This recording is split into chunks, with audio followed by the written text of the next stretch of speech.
중요한 말씀입니다.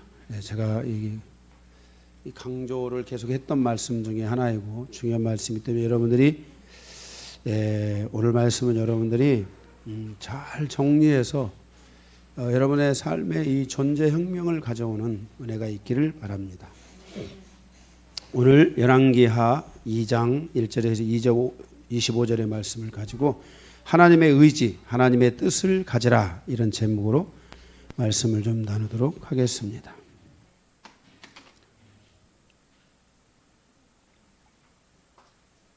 오늘은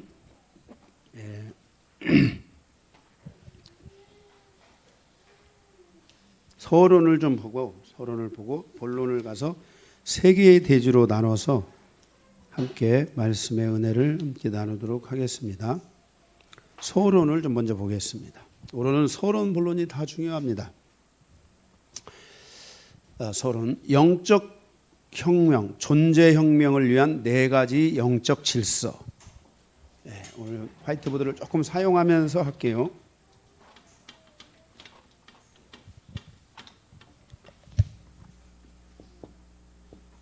이 존재 혁명,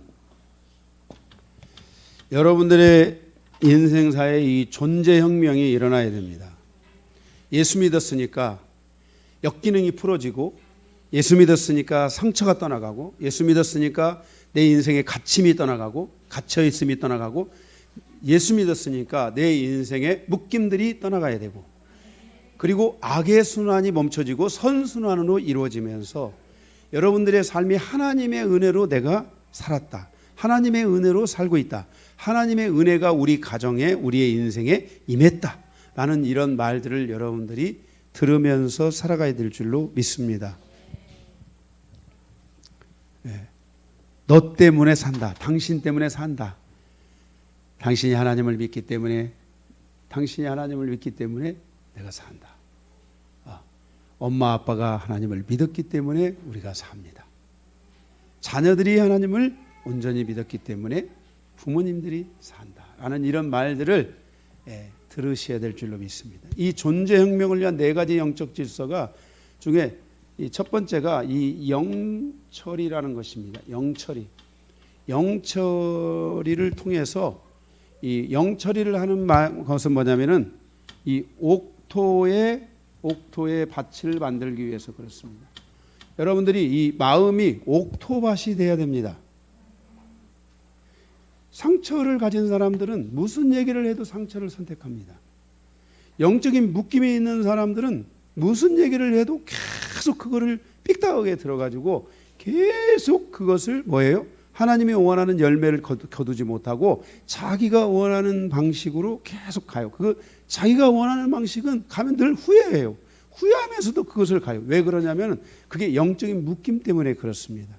자기를 조종하는 것, 자기를 다스리는 것, 자기를 통치하는 것이 바로 이 영적인 어떤 존재가 있다는 것입니다. 대한민국의 상황 안에서는 이 영적인 것이 잡신, 뭐 이런 것들이 예를 들어서 불교, 뭐 유교의 이런 것들이나 또 여러분들이 뭐 무당, 이런 샤머니즘, 이런 것들, 정령, 뭐 이런 것들 막 이런 게 있잖아요. 그 다음에 하여튼 이런 것들, 제가 좀 다 말할 수는 없지만은 이런 부분들이 이 잡신의 부류에 해당하는 겁니다. 그래서 이런 흐름이 계속 그의 가정에 있었고, 그의 인생에 있었고, 그의 가문에 흐르고, 그러다 보면은 계속 그러한 것들을 듣고 살아오다 보니까 그것에 인격화되어 있고, 그런 것들이 계속 자기도 모르게 드러나는 상황들, 이런 것들이 잡신에 대한 부분. 이 불신에 대한 것이 있습니다. 근본적으로는 불신이 강한 지역이 있습니다. 진짜 불신이 강한 지역이 있어요. 그런데 또 어떤 사람이냐면 예수를 믿어가지고 존재가 혁명됐는데 그 영적인 질서를 계속 가져가지 못하고 계속 그가 패역한 삶을 살다가, 이스라엘처럼 패역한 삶을 살면서 생기는 불신이 있습니다. 원래 불신이 강한 지역에서 불신이 있는 경우가 있고, 또 패역함을 살다가 불신의 그러한 영적인 흐름을 갖게 돼서 불신이 있는 경우가 있어요. 불신의 경우는, 자, 하나님은 전능하신 하나님인 것을 믿습니까? 우리 여기 저 둘째 세계를 이쪽으로 옮겨. 잘 안 보이니까. 그렇지. 자, 여러분 하나님이 전능하신 거 믿습니까? 그러면 여러분들이 전능하신 것을 믿으면 하나님께서 여러분에게 원하는 거 다 할 수 있습니까? 못해요. 왜 못하냐? 불신의 공격을 받으면 못해요. 그래서 어디까지만 하냐? 내가 할 수 있다고 생각하는 것까지만 하고 내가 할 수 없는 것은 하나님도 못해. 응? 내가 할 수 없는 건 하나님도 못해. 이게 불신의 영이야. 그래서 50%만 믿고 있는 거야. 50%. 내가 할 수 있다고 생각하는 것까지만 하나님 믿어. 내가 할 수 없다고 생각하는 건 하나님도 못한다고 믿는 거야. 그래서 믿음에는 이게 반드시 불신을 가지고 있는 사람들은 믿음의 돌파가 있어야 돼요. 믿음의 돌파. 이 산을 들어서 이 바다에 던진다. 할 수 있어요? 여러분 저기 팔달산을 하나님이 던져가지고 여러분 안 믿죠? 안 믿죠? 안 믿어 다행이에요. 여러분이 믿었으면 여러분들이 다 믿었으면 아마 거기가 평지가 되는 건데 안 믿는단 말이야. 그런데 이것을 믿는 사람이 있어. 믿는 사람이 있어. 그 믿는 사람은 그걸 놓고 기도하는 거야. 그 땅에 산이 옮겨지기를 기도하는 거야. 믿는 사람은. 무슨 말인지 알겠어요? 네. 그게 진짜 하나님의 뜻이라고 확정만 되면 믿는 거야. 문제는 이제 이게 하나님의 뜻이냐 아니냐 이거를 분별을 해야 되겠죠. 이거를 먼저 물어야 되겠죠. 이게 하나님의 뜻이다. 팔달산에 하나님이 들어져 가지고 그 광교 그 호수에 던져지기를 원하세요? 원하는 게 하나님의 뜻일까요? 어? 잘 모르죠. 예. 이게 하나님의 뜻이냐 아니냐 이걸 물어봐야 돼요. 하나님의 뜻이라고 하면 그거를 믿고 가는 거야. 그런데 불신의 공격이 있는 사람은 하나님의 뜻임에도 불구하고 못 믿어. 이게 불신이야.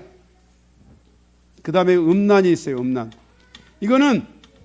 음란은 근본적으로 집안에 이런 여러 가지 음란적 영적 흐름이 흘러가지고 그 음란에 대한 공격을 계속 받는 분이 있어요. 또는 그 음란에 대한 공격을 계속 또 어떻게 받냐면은 고독과 외로움을 사모하면서 가는 분들이 있어요. 이것도 음란의 일종이에요. 그 다음에 자꾸만 이렇게 그 영적인 이간과 말씀에 대한 이간 이런 것들이 강하고, 응? 자꾸만 이런 다른 불신이나 잡신이나 이런 다른 영적인 흐름이 자꾸만 붙으려고 그래. 응? 이런 쓸데없는 것들이 자꾸 와서 짝짝꿍하라고 붙으려고 하는 이런 것들은 이 음란에 대한 것은 성격이 강해서 그런 거예요. 그리고 분리가 강하고 이런 것들이 음란의 영적 흐름이에요. 이런 것들 이해가 되십니까? 그래서 여러분들 가운데 나는 너무 외롭다.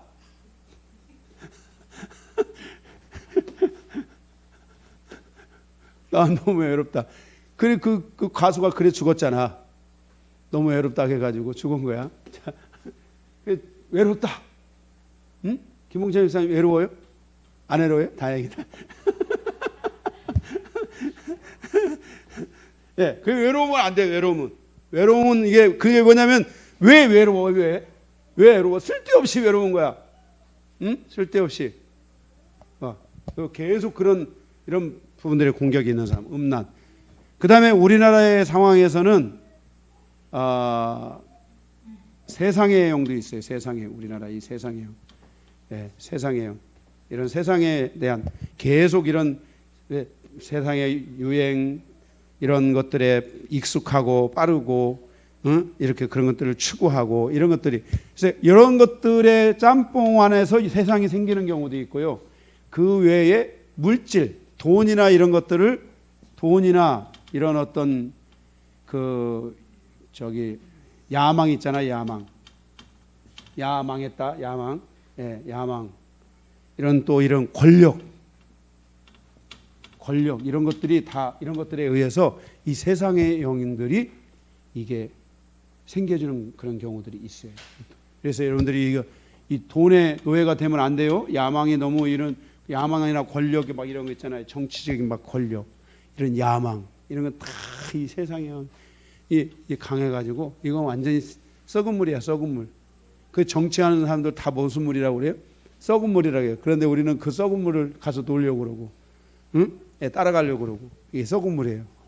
요즘 우리나라는 이 썩은 물들이, 이런 것들이 너무 지금 완전히 지금 너무 세졌어요. 지금 이런 게.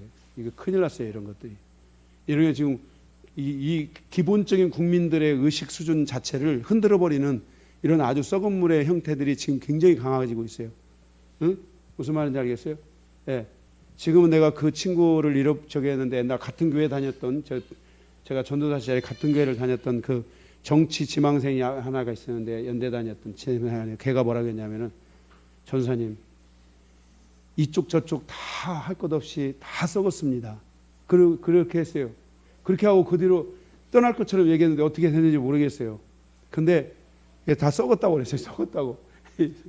썩은 물에가 놀면 안 돼요. 우리는 지금 이 썩은 물에 너무나 지금 큰일 났어요. 제가 볼 때. 교회가 특별히 이 썩은 물에 놀아나면 안 되는데 교회마저도 요즘 이런 썩은 물들이 막 늘어나요. 응? 교회가. 이런 것들에 의해서 결국 이런 부분들이 다 처리가 돼야 돼요. 이게 이런 것들이 있는 사람, 세상이 강한 사람은 절대 하나님 잘 안 믿어요. 자, 교회 나왔어요. 세상이 강한 사람은 교회 나와도 언젠가는 튕겨. 음란이 강한 사람은 교회 나와도 언젠가는 또 예수님하고 또 이게 분리하고 또 떠나. 불신이 강한 사람은 하나님 믿는 척 하면서도 계속 붙어 있기는 붙어 있는 것 같지만은 근본적으로는 뭐냐면 하나님의 능력과 이런 것들을 제한하는 이런 것들이 있어. 잡신도 마찬가지야. 어? 예수 믿고 부자 되고 예수 믿고 잘 먹고 잘 살려고 신앙생활 하는 사람도 많아. 실제적으로 교회들 가보면 큰 교회들 가보면 장로되고 아니면 되는 사람들 이런 사람도 있는데 믿음 하나도 없는 사람도 많아. 왜? 거기 가야지 뭐 먹고 사니까. 거기 가서 옆에서 해야지 뭐 구멍가게라도 해야지 사람들이 와서 많이 살 거 아니야. 거기에 붙어 있어야 태권도 학원 이렇게 해야 이런 걸 해야 사람들이 거기 많이 올 거 아니야. 거기서. 응? 거기서만 와도 어느 정도 유지가 되니까. 이래서 하는 사람들이 많이 있어요. 진짜로. 지금도 더 많아. 다행히 그래서 믿음 생활이라도 잘하면 다행이겠지. 그래서 이러한 것들이 내 안에서 제거되고 내 안에 성령이 오시고 말씀이 내 안에 오셔서 말씀의 영, 성령의 영이 와서 내 안에 오셔서 나의 이 마음을 다스려야만이 내 심령이 옥토가 되는 거야. 그렇지 않고는 그냥 얌전한 척하고 있지만은 속에서 그냥 돈으로 돈이 최고인 척 최고처럼 살아가는 사람도 많고. 응? 강남에 진짜 얼마나 많은 교회들이고 얼마나 많은 큰 교회들이 있어서 여러분 강남에 얼마나 많은 사람들이 신앙생활을 한 줄 아십니까? 그런데 이 영처리가 돼야 돼요. 이것 자 처리돼야 돼요.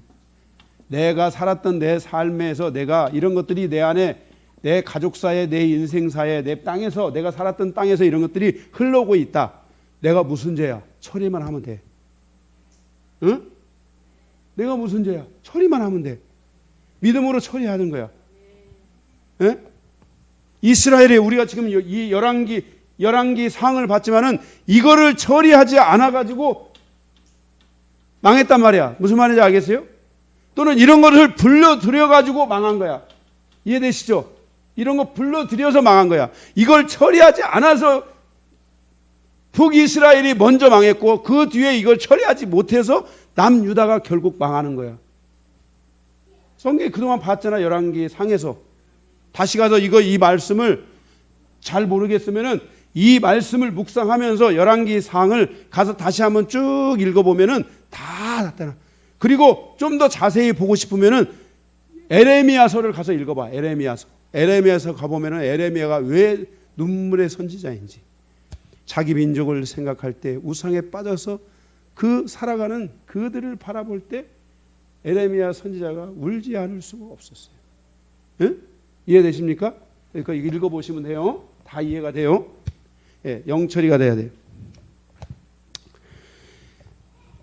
그래서 마음의 밭, 이 영적인 뿌리를 제거해야 돼. 그럴 때 열매 맺는 밭이 될 수 있습니다. 성도는 하나님의 성령을 따라서 움직여야 하는데 다른 영에 의해서 신앙생활을 하게 되면 그는 영적인 진정한 성장, 곧 자신의 존재를 혁명시키지 못하고 결국 원래 자신이 가지고 있던 영적 흐름, 곧 자기 생각대로 신앙생활하는 하게 되므로 육신적인 그리스도인이 되고, 또는 혹은 율법적인 그리스도인이 되고, 혹은 혼합주의적인 그리스도인이 되고 맙니다. 이것은 매우 위험한 신앙생활이 될 수 있습니다.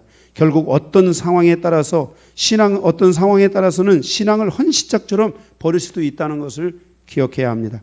그래서 반드시 영처리를 하고 성령으로 살아가고 말씀으로 살아가는 이 마음, 이 옥토의 밭이, 마음의 밭이 여러분 안에 반드시 만들어져야 돼요.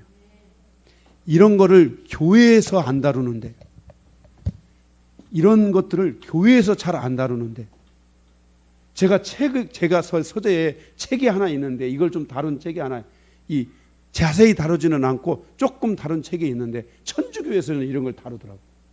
깜짝 놀랐어. 교회에서도 안 다루는데. 교회에서 왜 이런 걸 안 다루는 거야? 뭐를 얘기하려고 하는 거야? 성도들이 우상으로 살았던 것들, 마음의 그 아픔과 묶임으로 살았던 것들을 처리해주고 하나님의 성령으로 말씀으로 살 수 있도록 성도들을 이끌어줘야지. 그래야지 존재가 혁명되는 거야. 존재가 변화되는 거야. 신앙생활은 존재가 변화되는 거야. 네, 할렐루야. 네. 두 번째,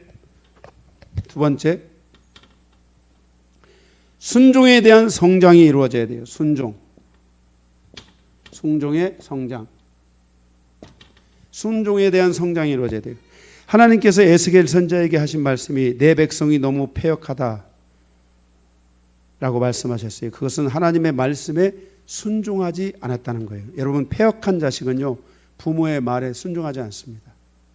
패역한 자식이에요. 그래서 여러분 부모님들도 저 패역한 새끼 봐, 저 패역한 놈, 이렇게 말하잖아요. 그게 뭐냐면은 부모님 말씀에 순종하지 않아서 패역하다는 거예요. 신앙생활의 성장, 즉 신앙생활을 통해 존재를 혁명시키는 영적 질서는 누가 얼마만큼 하나님께 순종하는 삶으로 달려가느냐에 달려 있어요. 말씀에 20%만 순종하는 성도가 있어요. 말씀에 50%만 순종하는 성도, 바로 20%만 순종하고 50% 정도만 순종하는 성도는 항상 누군가에게 도움이 필요해요. 누가 도와줘야 돼요. 그가 믿음으로 바로 서기고 믿음으로 어느 정도 설 수 있으려면 반드시 도와줘야 돼요. 도와줌이 없이는 설 수가 없어요. 그러나 말씀에 70% 순종하는 성도는 스스로 영적 질서를 따라서 살아가게 되고 누군가에게 도움을 주는 삶으로, 신앙으로 살아가게 되는 거예요.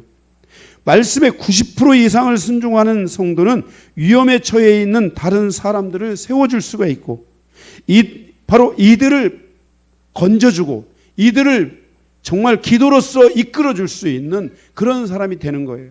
그래서 여러분들이 90% 순종할 수 있는 사람으로 성장해야 돼요. 이들은 영적인 선택에 대한 유연성을 가지고 있으며 어떤 것에도 눌리지 않고 하나님이 주신 은혜를 진정으로 누리면서 살아가는 성도들이에요.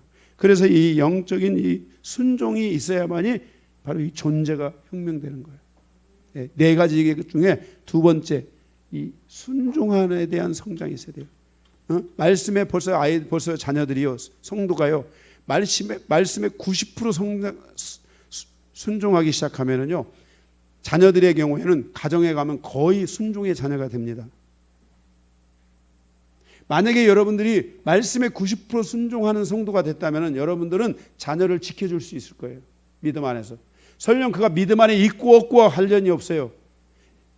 여러분들이 믿음이 얼마나 막 있고 없고 관련이 있어요? 믿음이 얼마나 있고 없고 천태만상이고 다 믿음이 다르고 여러분이 다 힘든 그런 어떤 상황을 때로는 가지고 있어도 제가 하나님께 대한 저의 믿음을, 순종의 믿음을 가지고서 여러분을 지켜주었잖아요. 지켜왔고 지금도 지키고 앞으로도 지켜갈 것이고, 여러분들이 저와 함께, 저를 닮아서 저와 함께 이제 여러분들이 여러분의 가정도 지키고 여러분의 삶도 지키고 일도 지키고 여러분의 모든 미래를 지켜갈 수 있는 그런 하나님의 자녀들로 여러분 가야 돼요. 인생은 마라톤이에요.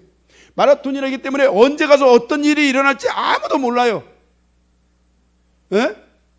내가 꼴등으로 하고 있다가도 다시 힘이 나가지고 가서 1등을 할 수도 있는 거예요. 무슨 말인지 알겠어요? 인생은 그런 거기 때문에 여러분들이 중요한 것은 뭐냐면은 이 순종의 에너지가 있어야 돼. 순종의 에너지. 네? 스스로 그것들을 극복해 가고 대처해 갈 수 있는 그런 심령이 돼야 돼요. 할렐루야. 여러분들이 이 순종에 대한 성장이 있어야 돼요. 세 번째로는 이 교제권이 열려야 돼요. 하나님과의 교제권이 열려야 돼요. 제가 지난번에 말했던 그 교제권, 그것은 이제 하나님과의 교제권이 열려지게 되면은 그걸 여러분들이 확인하는 작업이 뭘 통해서 해야 되냐면은 성도와의 교제나 사람과의 교제나 이런 것들이 제대로 잘 되느냐, 그런 것들이 잘 안 된다 그러면 하나님과의 나와의 교제권이 아직도 완전히 성립이 되지 않았구나, 이런 것들을 여러분들이 알고 그것들을 여러분들이 더 집중하면 되는 거예요. 자, 하나님과의 교제권이 열려야 되는데 아이에서 자녀에서 청년에서 아비 단계까지 가는 이 교제권이 열려야 되는 거예요. 진정한 존재 혁명은 바로 아이 단계에서 구원을 받고 자녀 단계에서 하나님을 아버지라고 부르고 기도하고 청년 단계에서 자신을 포함한 주변에 있는 영혼들에 대해서 영으로 다른 사람들의 영혼을 살피고 그들에 대한 감동을 듣고 그들을 위해서 영적 전쟁이 가능해지면 영적인 승리를 자신도 거두고 주변에서 영적 승리가 이루어지는 것들을 여러분들이 목격하게 되는 거예요. 저는 제 자신에 대한 영적 승리도 경험하고 느끼고 그러지만은 여러분들의 영적 승리를 거두는 것을 보고 나는 기뻐하는 거예요. 그것을 내가 감사하는 거예요. 무슨 말인지 알겠어요? 그게 뭐냐면 이 교제권을 통해서 이런 부분들이 여러분들이 가능해지는 거예요. 그래서 다시 한번 교제권의 첫 번째 단계는 뭐예요? 구원을 받았다. 두 번째 단계는 하나님을 아버지라고 부르고 기도하기 시작한다. 세 번째 청년 단계에 가서는 뭐예요? 영으로 이제 다른 사람들에 대해서 살피게 되고 그들에 대한 감동을 듣고 영적 전쟁이 가능해지면서 승리를 조금씩 거두기 시작하는 이런 것들을 여러분들이 보는 거예요. 그리고 여러분들의 자녀가 변화될 수도 있고 여러분의 자녀들의 삶에서 하나님을 경배하고 경외하는 놀라운 일들이 일어나는 것을 보고 이럴 때마다 여러분들은 승리를 거기서 만끽하는 거예요. 그래도 내가 이렇게 믿음 생활했더니 이런 승리를 하나님 보게 하는구나. 하나님이 이렇게 내 삶의 현장에서 내가 기도했는데 하나님이 이런 것들에 역사하시고 움직이시고 함께해 주시는 걸 내가 보는구나. 이게 바로 뭐냐면 여러분들의 교제권 안에서 여러분들이 청년 단계에서 누릴 수 있는 거예요. 청년 단계에서 더 나가서 뭐냐면 아비 단계까지 가면 어떤 거냐면은 하나님과의 깊은 영적인 교제가 가능해지면서 자신과 다른 사람들에 대해서 계획을 알게 돼요. 하나님의 계획이 뭔가 이런 것들을 알게 돼요.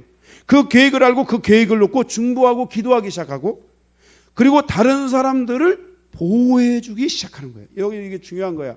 이 아비 단계에 있는 사람은 아버지는 자녀를 보호하는 것처럼 이 아비 단계에 여러분들이 가게 되면은 여러분들이 여러분 주변에 있는 많은 사람들을 자녀들을 누구든지 그들을 보호하는 거예요. 남편과 가족과 아내들을 다 보호해 줄 수 있게 되는 거야. 여러분들이 이런 단계까지 가야 돼. 보호해 누가 해줄 거야? 응? 제가 여러분을 위해 보호하는 것처럼 여러분을 위해 보호기도 하고 여러분을 위해 하루도 빼놓지 않고 기도하는 것은 내가 하루라도 빼놓고 가면은 여러분들이 걱정이 돼서 내가 기도를 내가 안 할 수가 없어. 여러분들이 막 다 나를 쳐다보고 있어서 쳐다보고 있어서 자 화장실에 가서라도 기도를 해야 돼. 그래야 여러분들의 시선이 나에게서 떠나. 그렇지 않으면 여러분들이 나를 쳐다보고 있어서 내가 어떻게 할 그리고 밤을 잘 수가 없어. 지나갈 수가 없어. 불안해서 보호해줘야 돼. 보호 기도를 해야 되니까. 응? 여러분들이 이렇게 여러분들도 서로가 서로를 위해 여러분들 가족을 위해 여러분 자녀를 위해 여러분의 삶을 위해 여러분의 모든 권속들을 위해 믿지 않는 모든 여러분의 지경에 이르기까지 그들을 위해서 보호기도 할 수 있는 그런 여러분들의 심령이 되어야 되고 그들에 대한 하나님의 계획과 하나님의 인도하심들이 무엇인지를 여러분들이 알고 그것을 위해 여러분이 중보하고 기도해 줄 수 있는 이런 삶이 돼야 돼. 결실은 하나님이 거두는 거야.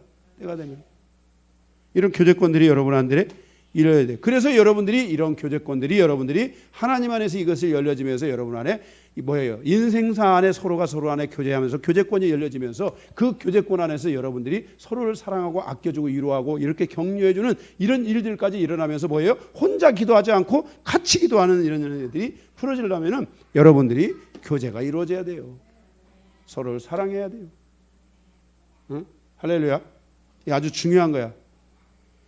자, 그래서 진정한 존재혁명은 청년 단계와 아비 단계에 이르러서 다른 사람들을 위해서 중보하고 영적으로 싸우고 하나님의 계획을 따라서 그들의 인생사를 열어주고 풀어주고 보호해줄 수 있는 영적 단계까지 이르러 가는 것이 바로 이것이 교제권에 대한 부분들이에요. 이것이 열려져야 돼요. 네 번째, 하나님의 의지 곧 하나님의 뜻을 소유할 수 있어야 돼요. 하나님의 의지는 결국 하나님의 뜻인데 이 하나님의 뜻을 뭐해라? 소유해야 된다는 거예요. 소유. 진정한 종제혁명은 자기 생각과 자기 의지를 따르지 않고 하나님의 생각과 하나님의 의지를 따라서 살아가는 것을 훈련하여 영성의 완성도를 높여가는 것입니다. 자기만 하나님의 뜻을 따라 사는 것이 아니라 다른 사람들도 하나님의 의지를 따라서 살 수 있도록 인도해 주어야 하고, 설령 그가 믿음 밖에 있다 할지라도 그에게 하나님의 뜻이 이루어지는 게 좋아요, 마귀의 뜻이 이루어지는 게 좋아요? 하나님의 뜻이 이루어지는 게 100번 그건 말할 것도 없죠.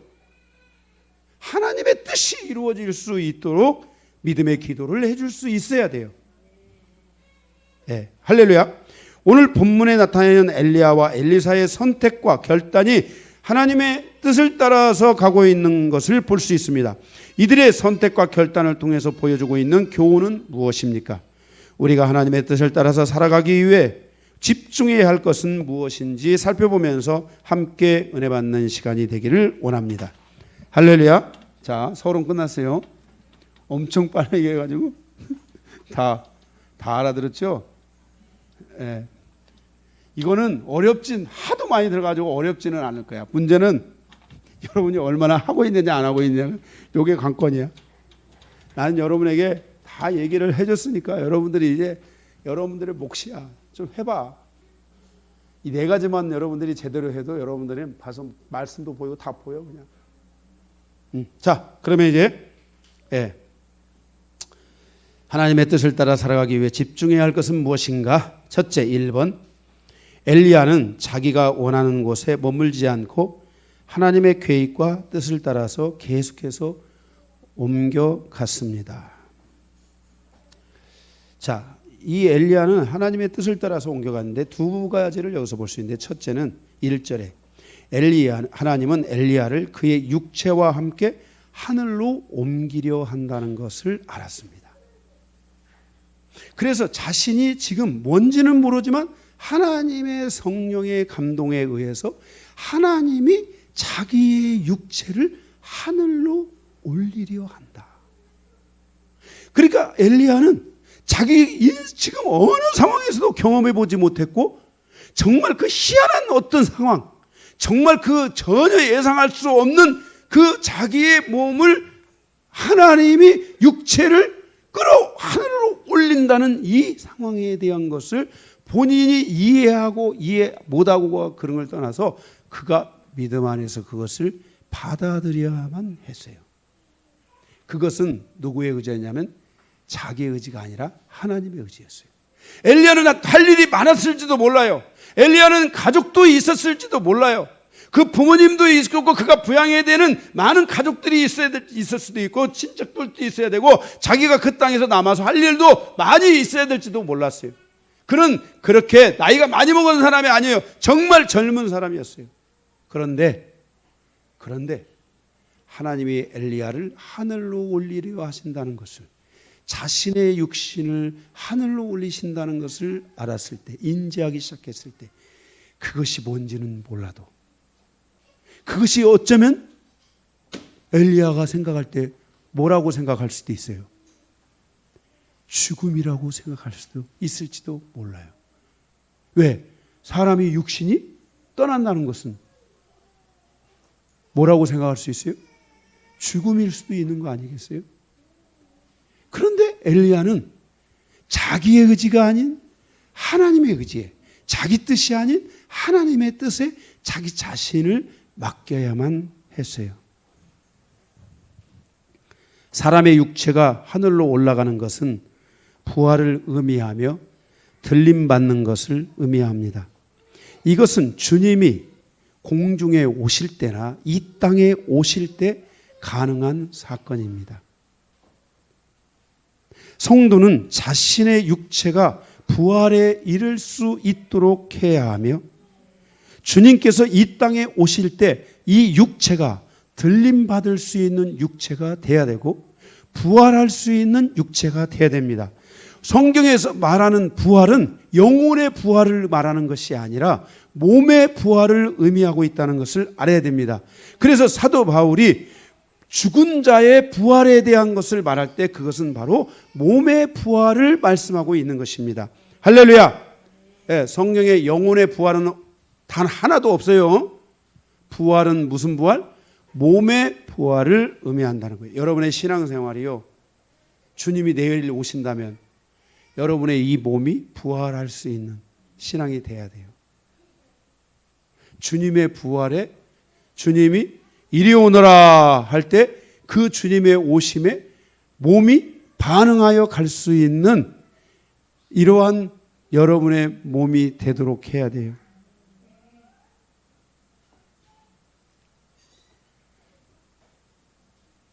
성도는 자신의 육체가 부활에 이르를 수 있도록 그렇게 신앙생활을 해야 되는데, 앞으로 주님은 단 한 번, 앞으로 이전에는 이제 없어요. 앞으로 주님은 단 한 번 종말의 끝에, 종말, 어제 우리 예성이가 지난 수요일날 예성이가 저한테 목사님 7년 대환란이 무엇이에요? 하고 제가 7년 대환란에 대해서 예성이한테 쫙 5가지인가 가르쳐 줬어요. 우리 예성이 어디 갔어요? 안 왔어요? 화장실에 가서 묵상.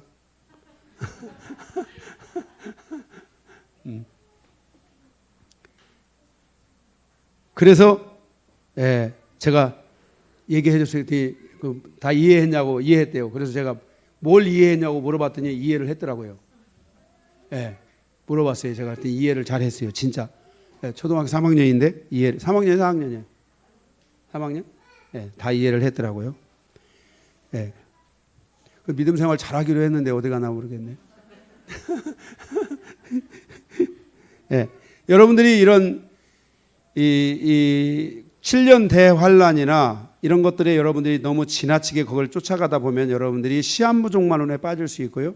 시한부 종말론에 이런 것들에 빠지면 여러분들은 신앙생활에 잘못하면 이단성이 있게 되고 여러분들의 신앙이 오히려 잘못된 신앙의 길로 갈 수 있습니다. 그래서 여러분들이 이런 7년 대환란이나 이런 쓸데없는 것도 유튜브에 들어가가지고 막 종말론 파고 이러다 보면 진짜 종말이 올 수 있습니다. 여러분들이 그런 쓸데없는 거 보지 마세요.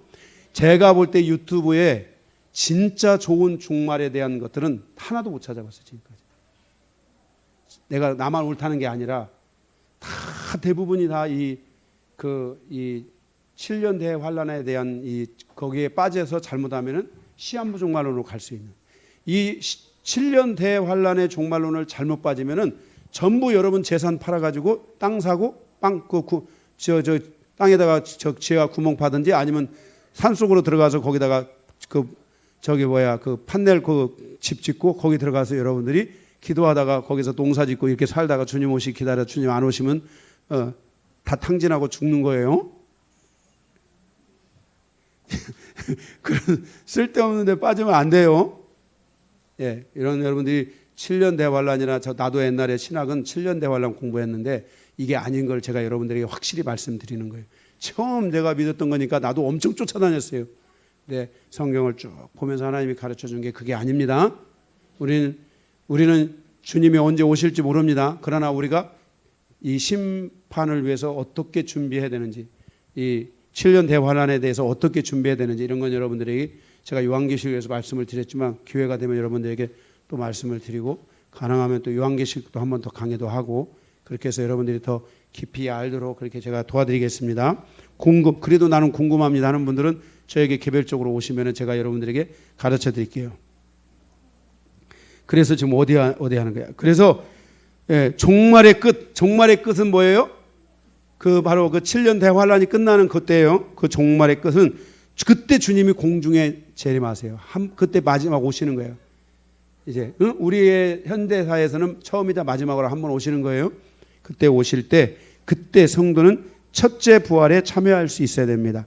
첫째 부활에 참여하는 성도는 순교하거나 또 하나는 하나님의 말씀에 목숨을 걸고 그 말씀을 증거하거나 또 하나는 주님의 말씀을 통해서 자신의 영혼과 몸을 거룩하고 순결한 신부로 세워가거나, 이런 사람들은 첫째 부활에 참여할 확률이 90% 이상 됩니다. 제가 성경에서 놓고 볼 때. 여러분들이 첫째 부활에 참여하는 믿음을 가지시고 살아가시길 주님의 축복합니다. 엘리야가 하나님의 뜻을 따라서 목숨을 걸고 싸웠기에 주님께서 그의 영혼과 몸을 하늘로 올리우시고 있다는 거예요. 이해가 되십니까?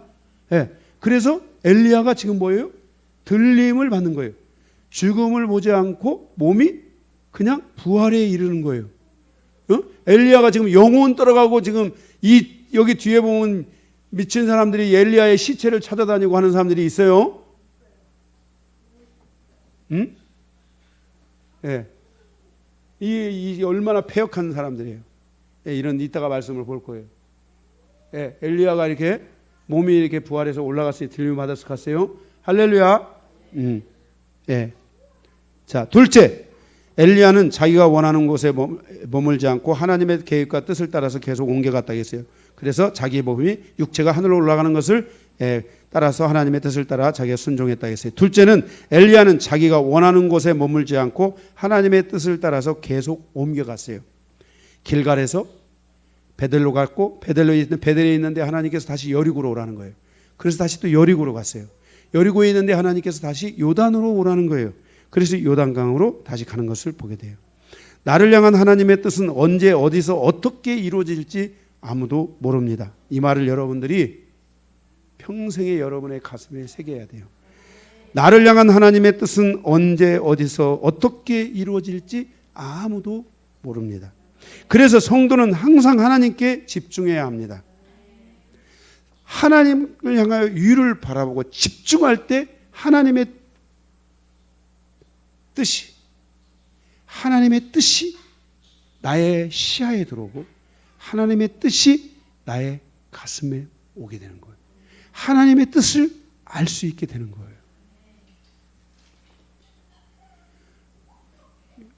위를 봐야 돼요. 우리의 시선은 우리의 시선과 우리의 귀와 우리의 마음이 항상 하나님의 세미한 음성에 귀를 기울여야 되고 하나님께 집중해야 돼요. 제가 이런 거 자주 가면 여러분 성도들이 싫어하긴 하지만은 제가 옛날에 우리 효진 집사한테 그랬어요. 그때 언제 어디서 그게 일어날지, 나도 처음이자 마지막으로 일어날지 누가 몰랐어요. 효진 집사한테, 효진아, 너 하나님이 뭘 원하시냐고 묻는다. 하나님이 나를 통해서 효진 집사에게 물었어요. 아파트 살고 싶어요. 이거 여러분 얘기하면 싫어하는 수도 있겠지만 그래도 또 얘기해야지. 어떻게 해야 돼. 내가 아는 것이 그거밖에 없어. 그랬더니 아파트 살게 하다가, 그리고 나서 진짜 얼마 안 있다가 하나님이 딱 아파트를 주신 거야. 그러니까 언제 하나님의 뜻이 언제 어디서, 핵심은 그거야. 지금 아파트 그것만 기억하고 이걸 기억 안 하는 사람들이 있어. 꼭 엉뚱하게 꼭. 아파트는 잊어버려도 좋아. 얘가 100번을 얘기해도 아파트는 잊어버려. 근데 뭘 기억해야 되냐? 하나님의 뜻이 언제 어디서 어떻게 이루어질지 그건 아무도 모르는 거야. 그래서 늘 하나님을 향해서 집중해야 돼. 하나님의 뜻을 갈망해야 돼. 하나님의 뜻을 소망해야 돼. 하나님의 뜻을 사랑해야 돼. 그러면 그게 이루어져. 할렐루야. 엘리야는 바로 그렇게 하나님의 뜻에 집중하면서 자기의 계획이 아닌 하나님의 뜻과 계획을 따라서 엘리야가 하나님의 뜻을 따라 옮겨가는 이 모습의 여정을 오늘 이 2장에서 우리에게 보여주고 있어요. 두 번째, 엘리사도 엘리야보다 하나님의 뜻에 집중한 것을 보게 돼요. 그러니까 엘리야만 하나님의 뜻에 집중한 게 아니라 누구도, 엘리사도 하나님의 뜻에 집중했다는 거예요. 2절에 7절. 엘리야는 엘리사에게 너는 길갈에 머물러 있으라 그랬어요. 한 번도 아니고 계속 또 너는 베델레에 머물러 있으라. 베델에 따라오니까 또 여리고로 간다고 하면서 여리고로 가려고. 그러니까 또 너는 여리고에 머물러 있으라.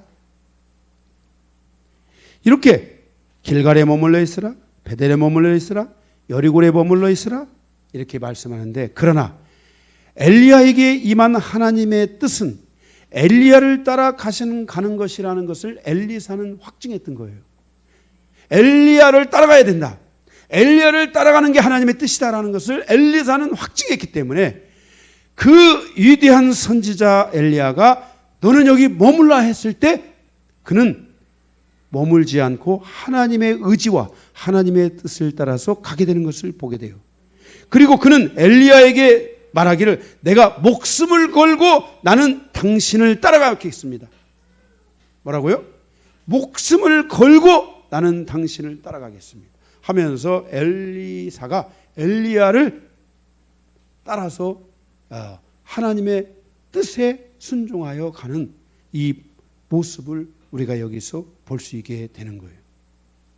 내가 하나님의 뜻을 따라서 당신을 쫓아가는 것을 멈추지 않겠습니다 라고 이렇게 말해요. 뭐라고요? 내가 하나님의 뜻을 따라서 당신을 따라가는 것을 멈추지 않겠습니다. 그러니까 하나님의 성령이 엘리사에게 준 감동은 뭐냐면은 엘리야를 쫓아가는 거야. 그렇기 때문에 누가 그것을 여기 선지자들이 나와가지고 제자들이 나와가지고 하나님이 지금 엘리야를 하늘로 올리시려고 합니다. 그게 뭔지는 몰라도 그렇게 합니다. 그러니까 야, 나도 다 알아. 니네 조용히 하고 있어. 나도 이미 다 하나님의 성령이 나한테 감동을 주셔가지고 나도 알아. 난 지금 엘리야 선지자를 내가 쫓아가야 되니까 니들 조용히 하고 있어. 거기다 괜히 니네 쓸데없는 얘기하지 마. 조용히 하고 있어. 내가 알아서 다 할 테니까 하면서 계속 이 엘리사가 엘리야를 쫓아가는 것을 보게 돼요. 우리가 이 부분은 정말 중요한 건데 정말 우리가 사람의 뜻이 아니라 하나님의 뜻을 따라서 가는 그 하나님의 뜻에 집중하는 이런 것들이 굉장히 중요하다는 것을 알아야 돼요. 엘리야를 향한 하나님의 뜻, 곧 하나님의 의지는 무엇이었습니까? 세 가지를 여기서 보여주고 있어요. 엘리사를 향한 하나님의 뜻, 의지는 무엇인가? 엘리사예요, 엘리사. 엘리야가 아니라 세 가지. 첫째는 성장과 확신에 대한 것입니다. 길갈은 뭐냐면 길갈은 영성의 출발점이에요. 이스라엘 백성이 다시 출애굽을 할 때 그들이 첫 출발을 어디서 해요? 길갈에서 해요. 베델은 영성의 성장이에요. 만남, 하나님과의 만남, 말씀과의 만남이 있는 곳이 베델이에요. 이 영적 성장의 장소예요. 여리고는 영적 전쟁의 승리예요. 구약의 이스라엘 사람들은 이것을 모를 수가 없어요. 길갈, 베델, 여리고 이거를 모를 수가 없어요. 그의 역사예요. 그들의 역사. 요단은 영성의 초자연적 세계의 접근이에요. 이스라엘 백성이 요단강을 그것을 향해서 갈 때 그 요단강은 그 당시에는 어마어마하게 물이 어마어마하게 막 차 있는 그런 상태예요. 그래서 거기에 그 속에 들어간다는 것은 끝나는 것, 죽음을 의미하는 것과 같아요. 그래서 바로 이 요단은 영성의 초자연적인 세계의 접근이에요. 이것은 오직 하나님의 뜻으로 살아가고자 하는 하나님의 의지의 확립이 이루어지는 단계라고 할 수 있어요.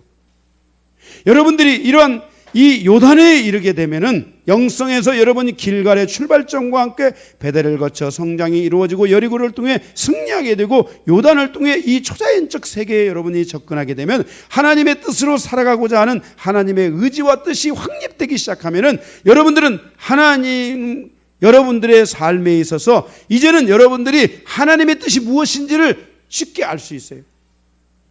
여러분들이 하나님의 의지를 쉽게 알 수 있어요. 하나님이 무엇을 원하는지를 고민할 필요가 없어요. 쉽게 알 수 있어요.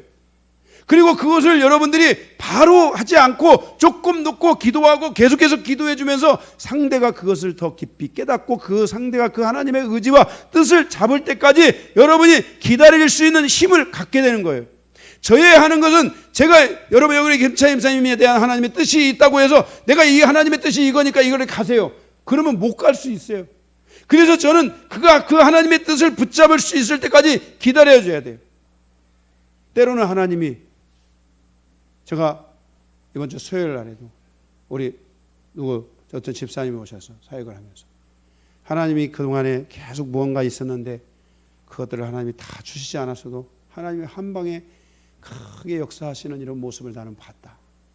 그건 뭐냐면은 계속 하나님의 뜻을 확증하고 그것을 향하여 기다리는 거예요.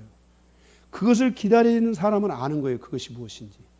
여러분들이 인생을 살아가는 여러 과정 속에서 이렇게 여러분들이 하나님의 이 영성의 초자연적 세계에 접근, 하나님의 뜻에 대하여 무르익고 하나님의 뜻에 대하여 불편하지 않고 하나님의 뜻에 대해서 여러분들이 이제는 뭐예요? 쉬워지는 이런 영적인 초자연적인 상태로 와서 하나님의 늘 뜻으로 가려고 하고 하나님의 늘 뜻을 따라 순종하고 하나님의 뜻이 좋고 하나님의 뜻을 따라가는 것이 항상 내 마음속에 평강이 있고 기쁨이 있는 이런 삶이 여러분들에게 초자연적인 에너지가 여러분들에게 올 수 있어야 돼요. 하나님은 엘리사를 통해서 엘리사에게 상징적인 도시를 지나가게 함으로 하나님께 나아갈 수 있도록 성장과 함께 확신을 주셨던 거예요. 그곳에 갔을 때 그곳에서 이스라엘이 출발했고 그곳에 갔을 때 그곳에서 하나님과의 아브라함의 만남이 있었고 그곳에 갔을 때 그곳에서 하나님이 여리고에서 위대한 승리를 거두게 하셨고 그리고 하나님께서 요단에 갔을 때 그곳에서 하나님은 이스라엘의 그 초자연적인 놀라운 역사를 통해서 그들이 그 요단강을 건너게 하는 하나님의 역사를 보았고 그 요단을 건넌 그들은 승리할 수 있었어요. 이런 과정들은 우리에게 영적 성장과 함께 확신을 가져다주는 매우 중요한 부분들이에요. 우리의 인생의 영성의 정성의 출발점 그리고 거기서의 성장과 하나님과의 만남, 말씀과의 만남이 계속되는 삶들 그리고 여러 곳의 영적인 승리들 이런 것들이 여러분들에게 체계적으로 단계적으로 계속 하나님의 뜻을 선택하다 보면 뭐라고요? 하나님의 뜻을 선택하다 보면 여러분들은 그것을 경험하고 알고 체험하는 신앙으로 갈 수 있게 된다는 것을 기억하셔야만 될 줄로 믿습니다. 둘째는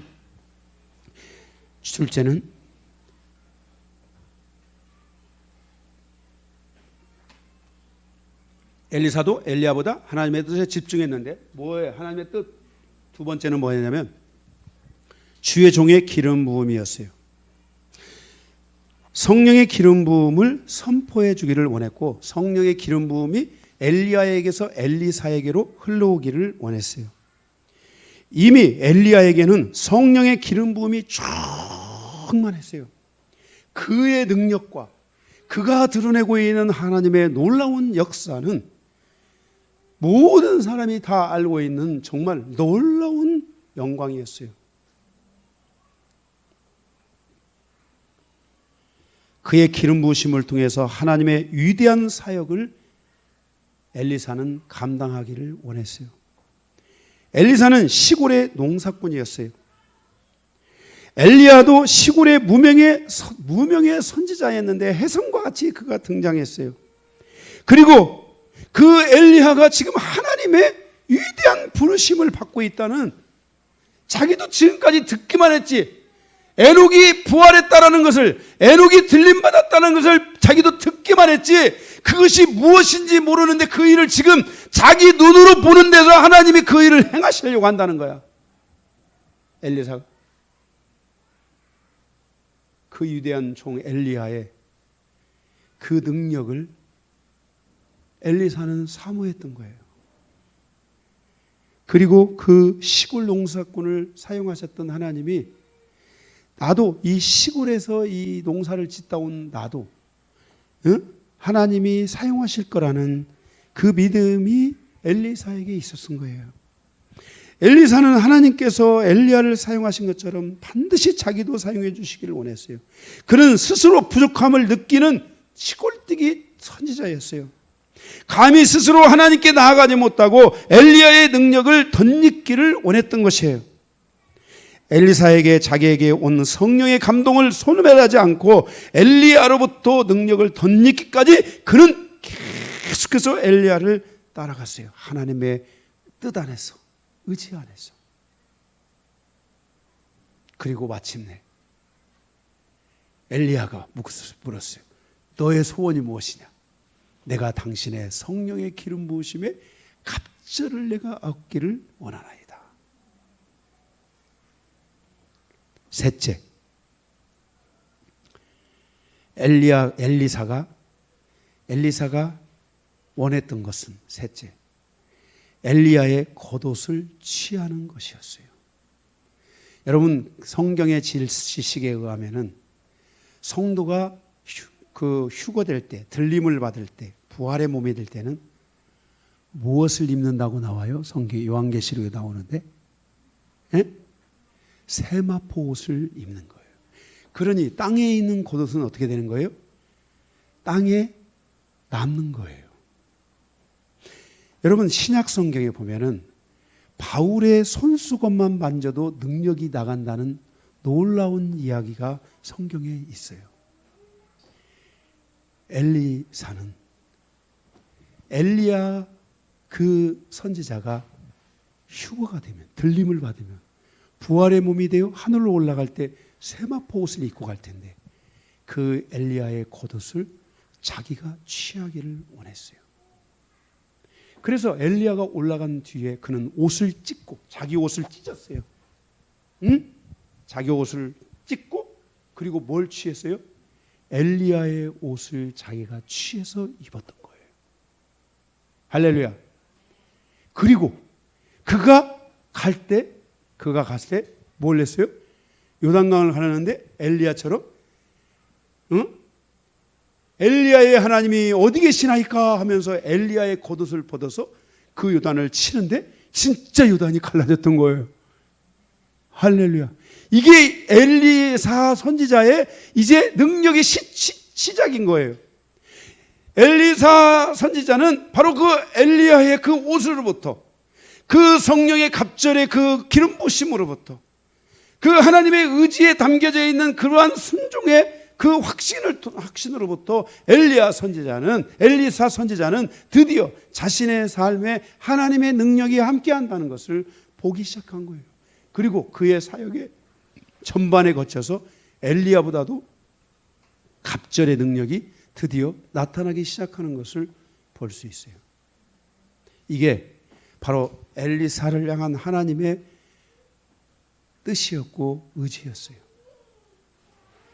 엘리사는 바로 그 하나님의 뜻에 순종하여 감으로 하나님의 놀라운 결실을 거둘 수 있게 된 것이에요. 우리의 의지가 우리의 뜻이 아니라 하나님의 의지가, 하나님의 뜻이 무엇인지를 늘 알고 우리가 그 하나님의 뜻에 전심전력하여 가려고 하는 이러한 하나님의 의지가, 하나님의 뜻이 내 안에 존재해야 돼요. 그래서 그 하나님의 뜻을, 하나님의 의지를 내가 소유할 수 있어야 돼요. 하나님의 뜻을 늘 가지고 있어야 돼요.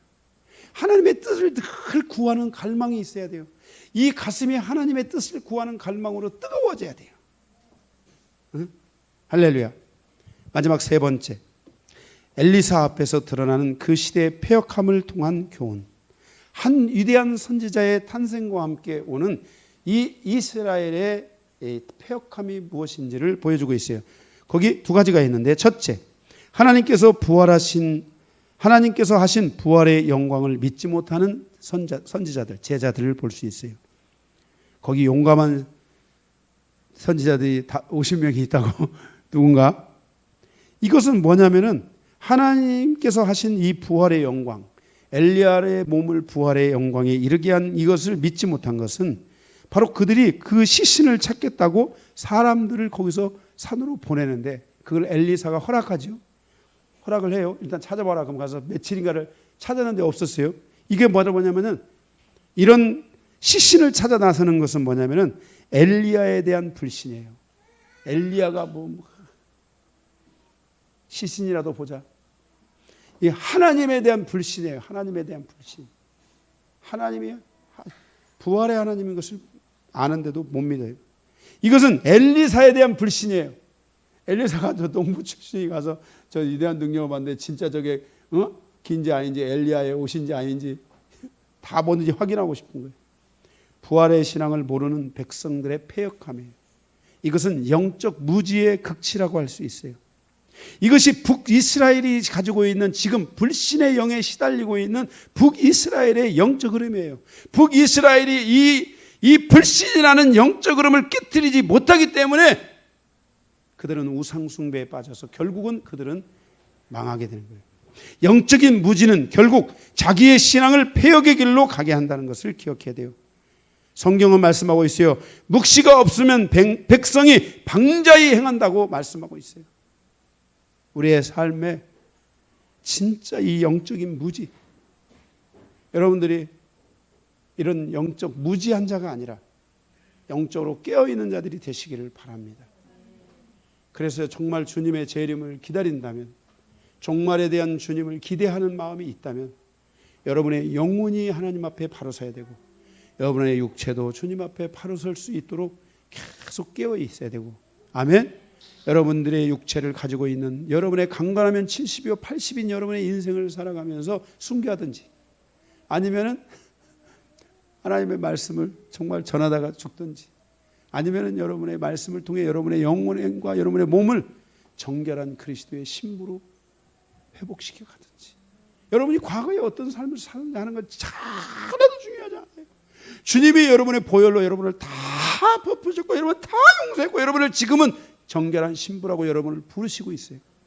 이제 남은 인생은 여러분이 정결한 신부로 여러분 자신을 유지하고 정결한 신부로 여러분의 영혼을, 육체를 세워가고 주님이 기뻐하시는 영혼으로, 그러한 신앙인으로 살다가 주님 품에 가야 되는 것이에요.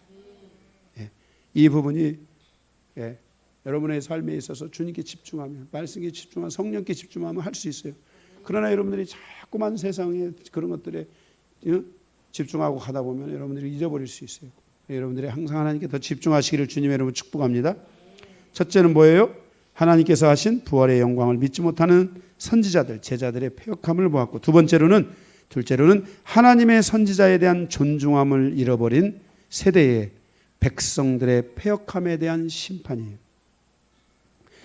엘리사가 이제 그 여리고에서 그런 일들이 있고 나서 여리고에서 큰 능력을 행하여 물이 농사하는데 농사도 잘 안 되고 사람들이 먹으면 죽고 그래요. 우리가 성지순례를 갔을 때 여리고에 그곳을 가봤어요. 그 엘리사 선지자가 그 물을 맑게 한 곳 가봤어요. 진짜 거기를 보존하고 있더라고요. 지금도 보존하고 있는데 물이 쫙 지금도 막 깨끗한 물이 흐르고 있더라고요. 이렇게 흐르고 있더라고요. 그래서 그곳에 이제 엘리사가 소금을 넣고 뿌려서 나는 그 물을 정결케 하는 장면이 있잖아요. 그리고 나서 이제 이 엘리사가 베델로 가는데, 이러한 하나님의 놀라운 능력이 엘리야로부터 엘리사에 이르기까지, 이런 능력은 입소문을 타고 어마어마하게 빨리 갈 수 있어요. 거기 또 같이 가는 사람도 있고. 그런데 베델이 엘리야에게는 영적인 성장을 상징하는 곳이지만 지금의 백성들에겐 우상 숭배의 소굴이었어요. 그 땅에 있는 사람들은 엘리야 선지자들에 대한 존중함을 갖지 못했어요. 그래서 엘리야사라고 하는 그 유명한, 그 위대한 선지자, 그 하나님의 큰 능력을 행하여 가고 있는 그 선지자를 그들은 바라보고 그의 자녀들이 엘리야를 향하여 대머리라고 놀릴 때 그것을 막지 못하고 방치하고 있는 그 시대의 그 패역함과 그들의 이 패역함과 이 저주받은 이 우상 숭배에 빠져서 하나님의 사람과 선지자를 대우하고 존중하지 못하는 그러한 모습을 보면서 하나님의 사람, 이 선지자가 거기서 분노하는 거예요. 분노해서 분노하니까 막 그 숲속에 있는 불곰이 2마리가 와서 애들 40명을 죽이는 거예요. 여러분, 창세기 12장 13절에 하나님이 뭐라고 말씀하셨어요? 하나님께서 아브라함에게 말씀하시기를 너를 저주하는 자를 내가 저주하고 너를 축복하는 자를 내가 축복하리라 라고 하나님께서 말씀하셨어요. 우리가 살아가는 인생사의 과정에 이렇게 우리가 하나님의 사람을 존중하고 하나님의 사람을 바르게 살필 줄 아는 이런 사람들은 우리의 삶에 있어서 이 하나님의 축복을 받는 삶을 살게 되는 것이고, 하나님의 종의 존중함을 모르고 하나님의 사람의 존중함을 모르게 되면은 우리의 삶은 저주받은 인생이 될 수 있다는 것을 우리는 반드시 기억해야 돼요.